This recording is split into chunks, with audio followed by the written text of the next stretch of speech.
sampaikan kebenaran.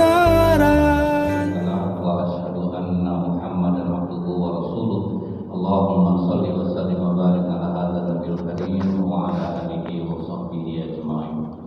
Bapak-bapak, ibu-ibu, hadirat yang saya muliakan, kita mungkin masih ingat bagaimana tingginya kedudukan akhlak di dalam Islam ini. Sampai dikatakan oleh Rasulullah, innama bu'ithtu liutammima makarimal akhlak. Sesungguhnya aku diutus ke muka bumi ini untuk menyempurnakan akhlak. Artinya apa, Pak? Orang-orang yang sudah melaksanakan sholat diharapkan dia mampu menjadi orang yang berakhlak mulia. Nah, ini yang beratnya. Jadi makanya ketika Abu Bakar Siddiq pernah ngamuk, masalahnya itu Mistah bin Usasah itu masih saudara dari Abu Bakar Siddiq. Sering dia dikasih bantuan oleh Abu Bakar Siddiq. Susah hidupnya, Abu Bakar yang bantu dia. Rupanya dia pula ikut menyebarkan fitnah perselingkuhan antara Ummul Mukminin Aisyah dengan Safwan bin Mu'attal. Ikut pula Mistah menyebarkannya. Tentu Abu Bakar Siddiq sakit hati. Tengok kau, tak akan ku bantu kau. Dah banyak aku bantu kau, kau ikut pula menjelek-jelekkan anak. Ini kan gejala yang biasa. Kayak kita biasa nolong orang, ataunya dia sering menjelek-jelekkan kita. Pasti kita marah. Sampai bersumpah Abu Bakar Siddiq tidak akan lagi menolong Mistah bin Usasah. Rupanya turun surat An-Nur ayat 22. Wala ya'tali ulul fadli minkum was-sa'ati ayyutu ulil qurba wal masakin wal muhajirin fi sabilillah wal ya'fu wal yasfah. Tidak boleh orang yang memiliki kelapangan rezeki bersumpah bahwa dia tidak akan lagi memberikan bantuannya kepada orang-orang yang berhijrah di jalan Allah, fakir miskin, maafkan dan berlapang dada. Ala tuhibbu ayyaghfirallahu lakum. Tidakkah engkau suka Allah mengampuni dosamu? Ayat ini disampaikan Rasulullah kepada Abu Bakar Siddiq. Langsung Abu Bakar minta maaf. Aku cabut lagi Rasulullah, sumpah. Aku akan tetap membantu. Itulah akhlak Islam ini. Dan jahat orang sama kita, susah dia mesti kita bantu. Jadi jangan dikira, Pak. Makanya dikatakan Allah wasta'inu bis-sabri was-shalah. Jadikan sabar dan sholat sebagai penolong kamu. Itu karena memang berat. Ini sungguh berat kata Allah. Wa innaha lakabiratun illa 'alal khashiyin. Kecuali orang yang khusyuk, yang dia yakin akan kembali kepadaku. Sementara kita kadang-kadang sholat emosi tinggi, Pak. Disuruh orang aja geser ke depan, kadang kamu ke depan, geser ke depan, Pak. Aku mau nyandar nih, aku udah mau suruh maju-maju, udah marah ya, Pak. Jadi Islam ini perkembangan sekedar sholat, anak bapak itu udah pandai sholat, ngaji mantap lah, ada anak ngaji pada kita. Cuman bisa nggak kita menjadi orang yang berakhlak mulia? Itu yang membuat berat. Dan siapa yang mengamalkannya? Baru sholatnya akan mendatangkan ketenangan jiwa. Kalau enggak, ngeri, Pak. Banyak orang yang kena dalam masalah akhlak itu. Banyak orang yang kena. Kemudian lagi, Pak, di masa Khalifah Umar bin Khattab ada seorang yang tidak kuat mengikat ontanya. Ontanya terlepas, masuk ke dalam kebun kurma milik seorang bapak-bapak. Dia baru habis tanam, baru habis ditanamnya, masuk ontanya, habis semua pohon kurma yang baru-baru ditanam. Tak bisa dia nahan emosi, dia ambilnya pisau, pas tersudut onta itu langsung dibunuh.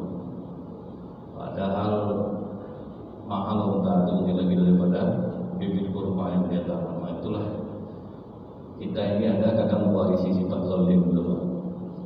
Sendal harga 200.000, bawa ke Masjid Al-Falah, hilang, doanya ya Allah patahkanlah kaki orang yang mencuri sendal Allah. Kan tak imbang, Sandal 200 bagi orang patah kita. Orang beli kotak infak dibakar kan zolim tuh Pak. Zolim tuh.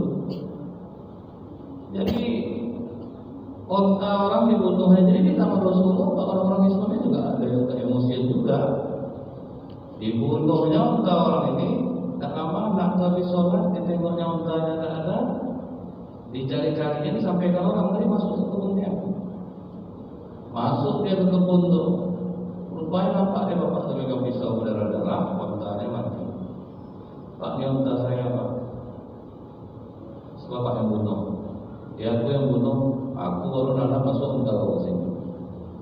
Kalau memang aku mau apa kau? Anak muda di pintu kan Pak ini kalau di sholat tadi ni Pak. Ini emosi. Diambilnya batu, dilemparnya tempat kepala bapak tu, matilah bapak tadi.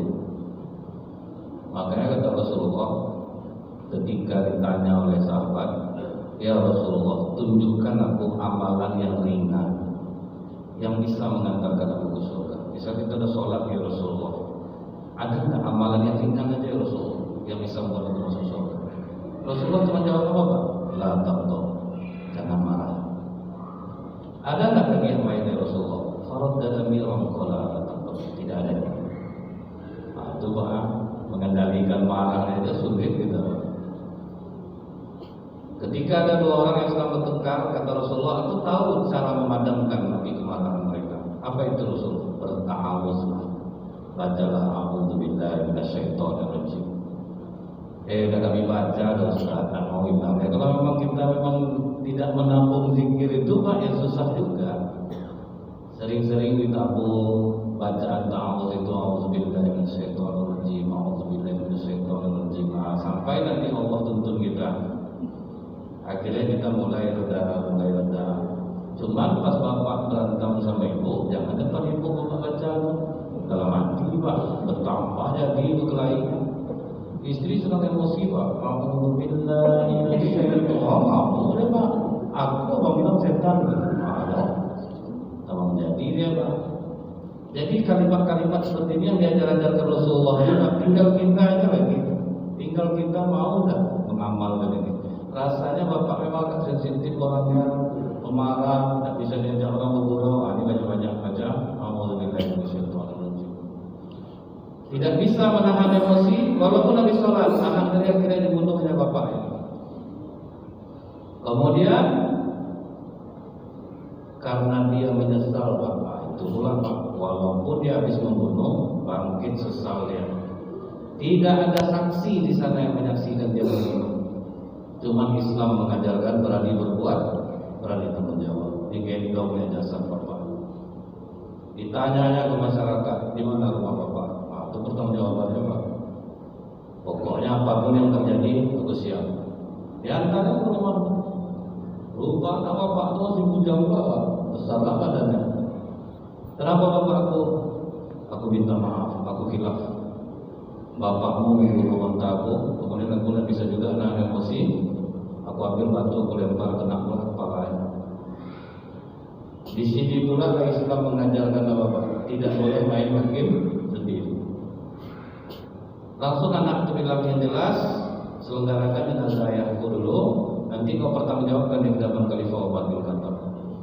Kan enak macam itu ya Pak ya. Di sini coba kan nabrak macam itu Pak, kalau habis buat orang. Jadi kita tuh Pak udah jauh dari akhlak yang diajarkan Rasulullah, sudah jauh Pak. Kita azab orang itu. Yang kasihannya saya baru-baru nih, kakek-kakek umur 80 tahun diteriaki orang maling, kan itu lari dari mobil itu. Diburu orang mati sia-sia kakek itu. Dia lari karena takut dikejar. Coba. Akhirnya mati sia-sia aja. Ini udah jelas membunuh anaknya, ngaku di depan anaknya Pak, nah mau anaknya membunuh. Kalau kita nggak ada cerita, penting bantai dulu. Akhirnya masuk ke ulah bapak aku digini kan kita ini menganggap itu sesuatu yang benar karena orang jahiliyah ini memang sudah terhapus. Cuman apa kata Rasulullah, ada sifat jahiliyah yang tidak bisa hilang dari umat. yaitu menikam nasab. Maksudnya itu merasa diri terhormat, harga dirinya tidak bisa dikenai orang betul. Saya kalau yang lain itu kelas, tapi harga diri yang sama. Kalau Rasulullah kan terbalik Pak, kalau harga dirinya kena dia diam. Kalau kita kalau harga diri kena baru kita naik. Nah, jadi terbalik sebetulnya. Nah kemudian dibawalah ke hadapan Khalifah Umar. Begitu sampai di hadapan Khalifah Umar, ditanya oleh Khalifah Umar, kenapa kau bawa dia ke sini? Dibunuhnya bapak saya.